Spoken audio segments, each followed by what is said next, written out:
Sometimes a session feels like it goes horribly wrong. You forget encounters, you don't put puzzles in where they should be, you forget to give them information when they're supposed to get it, you make all kinds of mistakes behind the screen, and sometimes the players have a blast, and at the end of the day, isn't that what counts? Hey everybody, it's Nick, and I had that very thing happen this week. I forgot a ton of things in this little mini dungeon crawl that my players did this session, and my players, some of them said it was their favorite session they had ever played ever in any campaign, and so sometimes we as DMs have a really bad estimation of how things went because we know too much. We see behind the screen, and we know what was supposed to happen, and then the players see what did happen, and they still had a blast. And so a lot of this is going to be, well, Nick screwed up a lot, and I'm going to tell you about it, but also it's going to be, it's okay, relax a little bit. It's okay to have forgotten some things, or mess your notes up, or do some things out of order. The players having fun is king, and I think that is my most important thing, is that each session individually is really fun for players. I've been sort of mulling over a video on DM style and DM philosophy and things like that, and it may come over the winter break when we're not playing, but that is one thing that I know for myself, is that it's really, really important for me that individual sessions, each time the players come, it's super fun for them, and this time it was. When last we left our heroes... So our heroes are about to storm a gray elven fortress. Basically, they have finished rescuing an individual from the Underdark. They lost a player character friend, and this actually caused something to happen in real life. The player, Jason, who was playing Terrace, decided, you know what, my character dying is a really good catalyst for this to happen. I'm super busy right now with everything going on, and he's sort of stepping out of the campaign for at least the rest of this college semester, and hopefully he'll be back by the new year. But for now, he's going to step away from the game. So he has decided that his gunslinger character that he was introducing last time, he has decided he's not going to play that character. That meeting never happened, so he is stepping out. But the rest of the players, after rescuing one of their rivals, Falcon, from the Underdark, their rivals are super cool with them now. And so they told him, hey, there's this gray elven stronghold somewhere. If you can clear it out, it's yours. So basically, I had to do a lot behind the scenes to figure out who the heck the Grey Elves are. For those of you who don't know anything about my setting nonsense, and why should you, the Grey Elves are sort of the precursor race to everyone else. They were the first beings created alongside dragons, true dragons, and they were incredibly magically and technologically advanced, even to the standards of where the other races are today. When all the other races were inventing fire, these were inventing, the Grey Elves were inventing crazy magical technology. They were inventing, airships and all of the magical items that we now find in dungeons and crypts. They were the inventors of spells. The Circle of Eight were their leaders, Mordenkainen and Bigby and all those guys. So they were an incredibly advanced magically and technology, scientifically society, and so I had to develop a bit of their information and, who was the leader of this castle or whatever that the players were going to be clearing out. I had to know who they were and what they were about, and I wanted to do some cool things with the stronghold. I had the idea that the players, this is going to be their base of operations, this is going to be their cool thing, and so I was like, what if there was some cool new thing, especially to do with magic, that the players got to interact with. And also I was thinking of Hunter playing Wilhelm, whose character is all about the great old ones and the far realms and cosmic craziness and going insane. And what if this Grey Elf, who was the Archmage here at this stronghold, what if he was doing some sort of first initial contact research with the far realms and everything? And so I started going from there. I wanted to find a new school of magic. Wouldn't it be cool to use a new school of magic for something, a long forgotten school of magic? And so I had to do a bunch of research trying to figure stuff out about who these guys were and everything, what I wanted this stronghold to be about. And I am not an incredibly scientific, sciencey, nerd kind of a person. I like lots of things. I'm involved and I dabble in lots of different pieces of information, but I'm not, a quantum physicist. But I did find online somebody had made the magical school of quantum theurgy, or I think quantum mancy is a cooler way to say it than a quantum theurge. So Quantum Mancer, Quantum Mancy, and I just took that school, and it has a bunch of different spells in it, and I just took all those spells, and they're going to be in a spell book that the players will find in this stronghold, and I thought this is super neat, and so I have all this background lore of basically the person who is running this stronghold. They were the first to make contact with what is the Far Realm, and their thoughts and movements and interactions gave the shapeless forms their life, and basically because of, the act of observing something changes it by definition. And so because of his observation and interaction with the Far Realm, aberrations were created, and at least according to his research. And so I got to do a bunch of planar development of my lore, stuff like that I haven't done before, so it was really neat planning and preparing for this session, but it was a weird one, one that the players thoroughly enjoyed. But basically I want to tell you all the things that I was planning and thinking of because I forgot a lot of it and I didn't put it in front of the players. I wanted there to be a ton of different puzzles on their way through. I wanted this to be an intellectual dungeon. I talked to some of my very smart physicist sciencey friends and I was like, hey, let's pretend you are an incredibly advanced archmage who was basically the pioneer of quantum physics.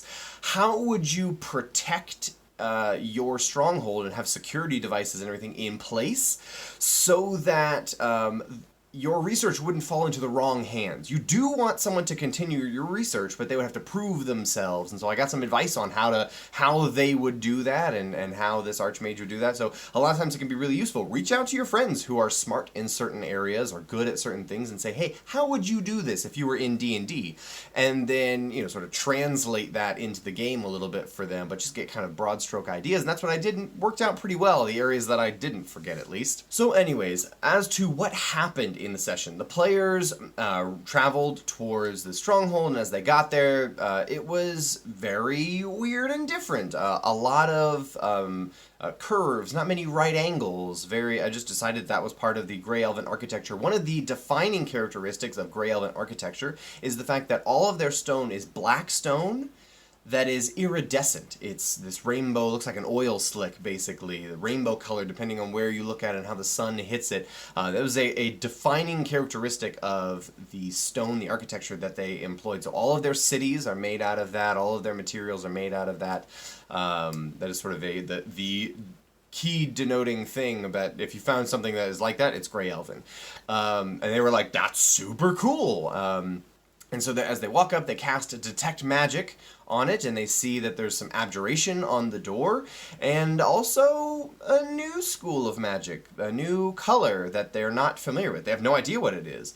And they're like, okay, that's super cool and weird. Let's go inside. So they open up the door, they step in, and nothing happens. What they do notice as they step in is that looking at the compound from the outside is that there's a wall, there's a building in the middle, it looks like there's a courtyard area. They can't see over the wall from the outside, but it looks like, I don't know, it's kind of small-ish, maybe 150-foot square on either side. Not monumentally huge, but they step inside, and as soon as they are inside the threshold, the courtyard turns into acres of a courtyard. It's farmland, basically. They step back out, and it looks small again. They step in, and it's giant acres of farmland. And they're like, oh, it's bigger on the inside than it is on the outside. That's really interesting. It's bigger on the inside. So they're trying to figure out, okay, great, this is really interesting. What do we do here? I don't know. Okay, let's let's just go up to the keep. Let's see what's there. And there was a puzzle to try to get inside the keep, and they managed to solve it. And one of my players, the Hunter, playing Wilhelm, who a lot of this session was sort of designed for him, was like, ooh, puzzles. And he jumped right into the puzzle and solved a bunch of them, and it was really cool. They stepped inside, and there's this like manor, and everything is really nicely decorated. It looks well kept, and the other thing that's odd is nothing looks like it's in disuse. The Grey Elves have been gone for millennia, thousands of years, and everything looks like it's in really good condition. Doesn't look lived in, but everything looks like it's in perfect condition. Like time has not had an effect on this place. They do, however, see a skeleton laying on the ground, and it's clutching a little piece of parchment in its hand, and they go up to it and they pull the parchment out and they read it. And it's basically the story of this person saying, hey, I was a bandit. I was part of a bandit group, and my whole crew of bandits went down into the dungeons below this place, and only 2 of them came back, and one of them was missing his arms, and the other was missing his sanity. So please leave this place. It's not worth it. And the players go, that sounds amazing. We should go to the dungeons.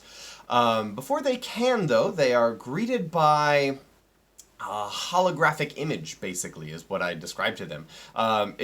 It seems to be a gray elf, and they're like, okay, well, that can't be, and like it passes right through them. It's not a ghost, but it seems to be some sort of a projection. Basically, I took a scene, I took a concept that I really liked from the movie I, Robot, where what's his name? That's the actor's James Cromwell. Oh, I knew I could get it. James Cromwell is one of the characters in that movie, and he's basically a hologram because he dies at the beginning of the movie. Spoilers. I don't know. It's been out for a while, and the whole movie he is trying to answer questions and be a hologram, and that's what I decided that this character had done for himself. I thought it was a neat concept, and I wanted to steal it. So I got to steal a line of dialogue that I really enjoy and use over and over again as they asked weird questions that he wouldn't know. I'm sorry. My responses are limited. You must ask the right questions. Which I think is just such a great line and response to an off-the-wall question that the players wouldn't have known, and so I thought it was a neat reference. Nobody caught it, but I do it for me. Anyways, so I basically figured that he would have a version of a spell like Magic Mouth, but way more advanced and higher level, like the 8th level version of Magic Mouth. What would that be? And I figured it'd be a real-life hologram thing. You know, all the spells that we find in a player's handbook are the ones the players get to use, but this is not every spell that exists in all of D&D. That doesn't make any sense for the world of D&D to only have those spells. It's got to have other spells in it, right? And of course it does. So this is one of the ones that's not in the player's handbook, but I decided to just include in my game because I felt like it. And super cool interaction the players are getting to have to mine information out of this person. Who was he? What was he doing? What was the research he was trying to complete? And it was very interesting, especially for Wilhelm, who is interested in the Far Realms. This guy's talking about the Far Realms and making first contact and all this crazy stuff. And one of the things, and he got to talk about the patron of Wilhelm, who is a warlock, and this guy knew his patron. His patron is actually 2 entities who had been good and evil, who had been locked in mortal combat, and through some cataclysmic event were merged into one consciousness. And this is the entity that Wilhelm finds himself in servitude to. And this was all fascinating information for Wilhelm that he had no idea about. Very interesting stuff. And this guy mentions something, he's an experiment that he is about to start doing as he is recording this programming. And he's about to start an experiment. He was witnessing a powerful elemental evil or great old one far realm being.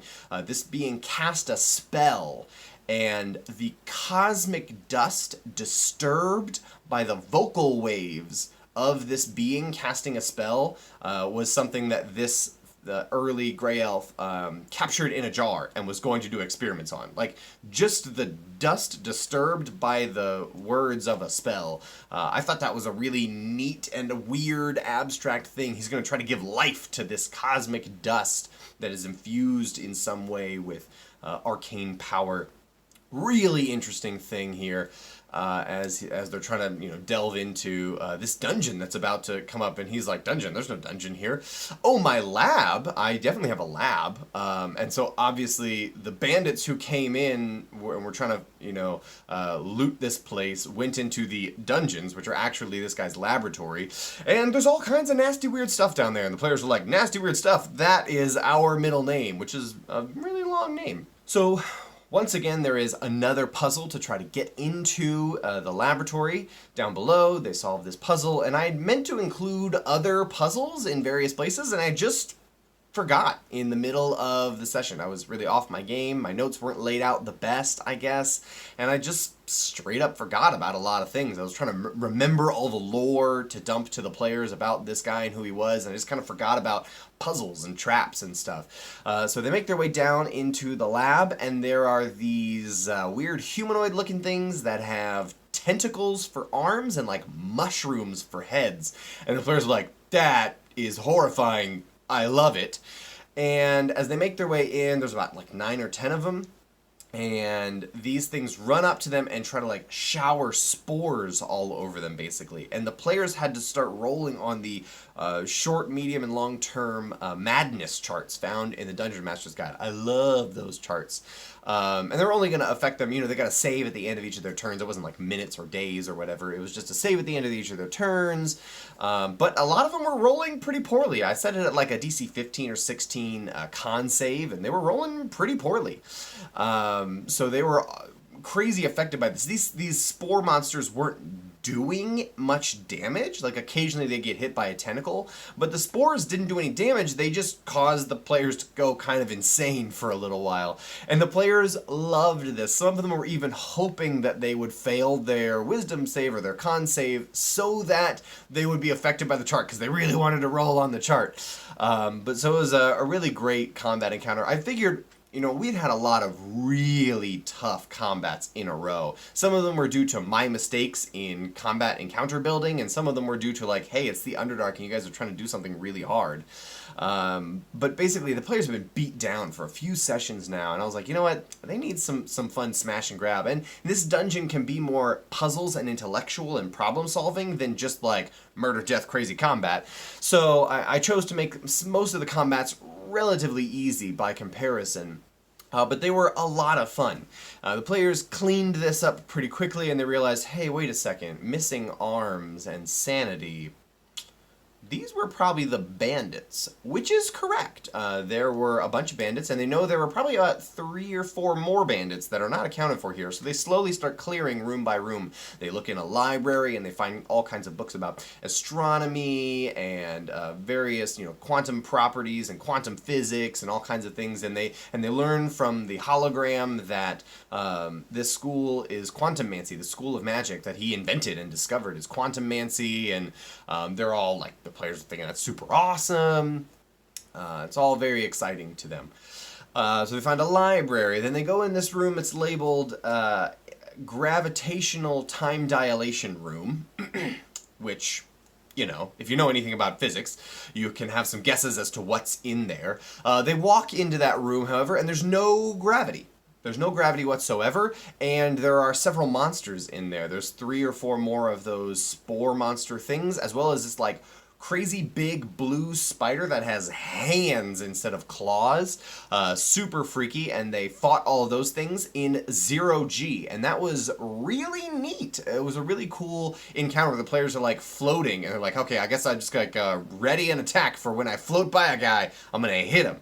And then they'll get to a wall and they'll have an opportunity to like actually move and push themselves off, but only in a straight line. And it was really neat trying to interact with how, a fight would work in 0 gravity in D&D. And obviously you could go very simulationist with it, right? You could make it incredibly robust, and I just kind of, wung it a little bit. I just thought it was a neat novelty thing. The players all really enjoyed it. They were pretty tired, and they were like, hey, let's take a short rest, and how often we get to, just float around in 0G? Let's rest in 0G. That sounds awesome. So they took an hour, and they rested in 0G, floating around. They get out of that room, and they get a note. They get a message in their diplomat's pouch from Zelix, their mission handler, basically. And he's like, hey, just haven't heard from you guys in a little while. You said you were going somewhere that's about 2 days away. It's been 2 weeks. Where are you? What's going on? And they were like, 2 weeks? Oh no, time dilation! So, as they discovered, it's roughly 5 minutes inside that time dilation chamber is a day outside of the time dilation chamber. And that is a huge, for anybody knows anything about physics, that is insane ratios. I know that it's not plausible or feasible or reasonable or whatever. I just wanted to do something crazy. I was going to change what that number was depending on how long they spent in there. If they only spent a few seconds in there, I probably would have ramped it up even more. If they long rested in there, I would have ticked that dial way down. It would have been like 1 hour per day. But I wanted to do something crazy like that, just give them... I really didn't think about what they would use this room for or what purpose it might have. And they were like, oh, this could be like a, basically a way to have immortality. And it's not really, because you would still age. But you could, if you went in there for, a couple of months, then yeah, it would be a couple of centuries or whatever outside. And you could rapidly advance the clock of the world. But, I didn't really think about how they would use it, and I don't know that they have either. I just wanted to throw something in there because I thought it'd be super cool, and I think the players reacted that way as well. They found another room that was the planar room is all it said, and they opened the door, and it was like the plane of water, and they close it, and then they open the door again, and it's the Feywild.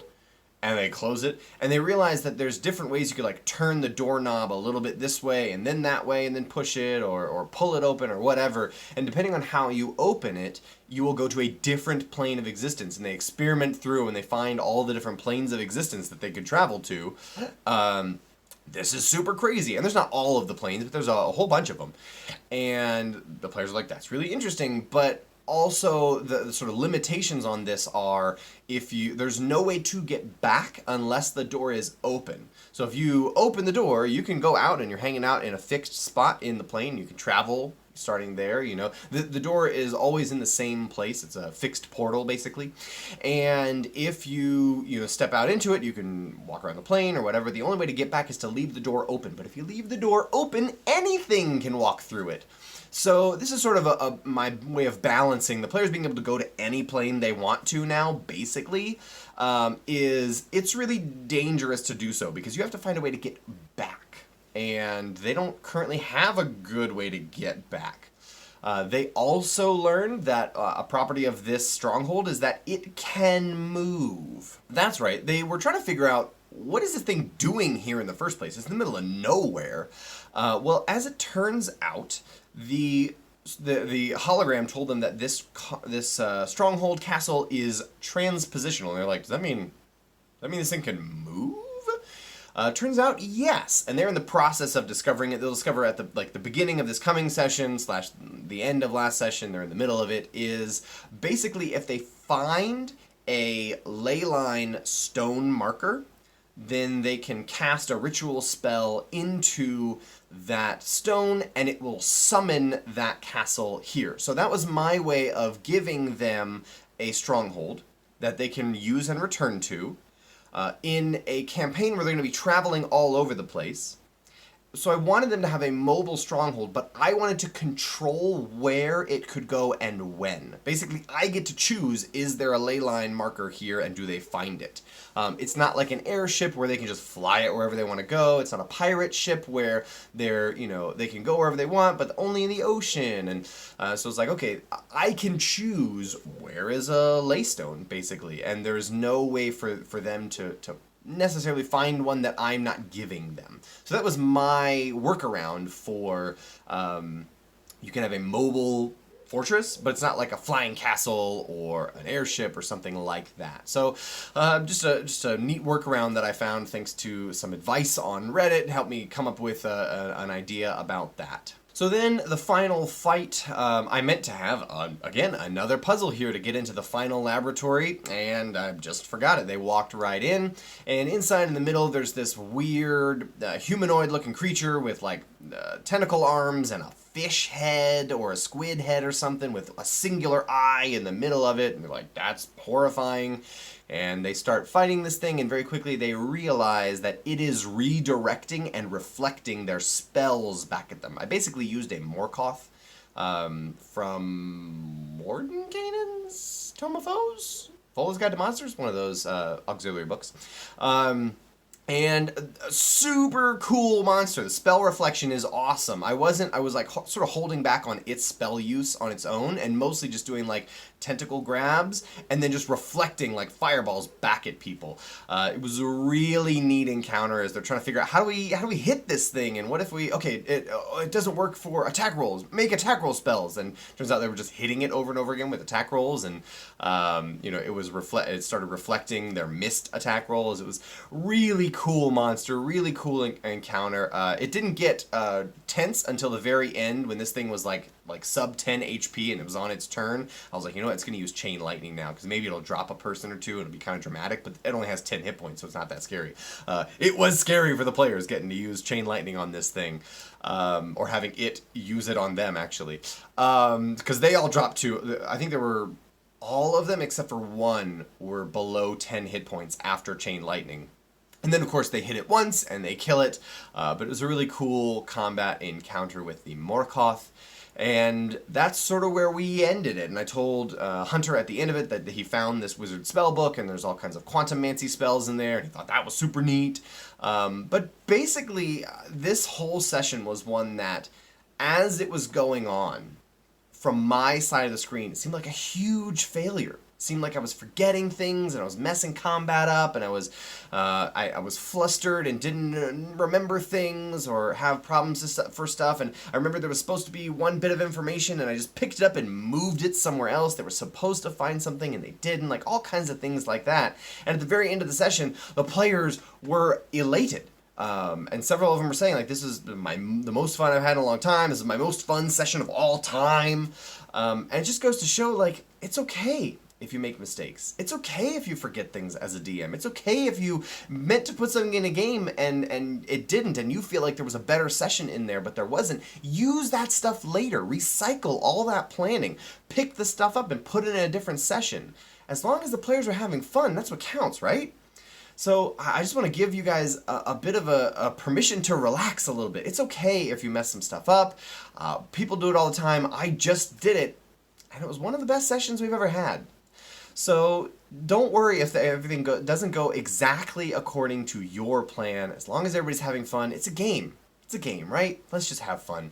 So I just wanted to reassure all of you fine folks about that, because I just did that, and it turned out pretty well. So now is going to get a little bit weird, because some players are going to do some downtime things. People are going to start building their strongholds, basically. People are going to go off and explore some stuff. So I have to go talk to some players to do some like one-on-one things outside of the session, that they're going to come back to the table and share what they did and what they're working on and things like that. So there's going to be a bit of a time skip in game. The players are all like, let's do a time skip and we'll do all of our downtime things outside of the session, and then we will jump basically to the next mission we get from Zelix. So this coming session will be a lot of bookkeeping and, what'd you guys do and what are we up to and where are we going, where are we headed to, what are we working on, as well as let's get started on this next piece of our adventure. So really looking forward to that. Very weird for me planning all of that because there's a lot of different pieces going on, but oh well, that's sort of what you sign up for.